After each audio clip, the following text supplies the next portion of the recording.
Hello guys, today I'm gonna show you how to get to Google Play Store on Nintendo Switch 2, like here. Okay, that's to first of all, what you need to do. You just go to click on System Settings.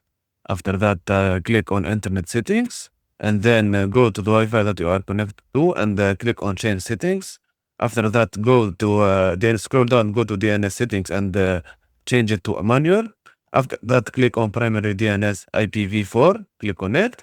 And then put this number 045, 055, 142, 122 and click OK. After that, settings have been saved, click OK. And then go again to the Wi-Fi and click to connect to this network.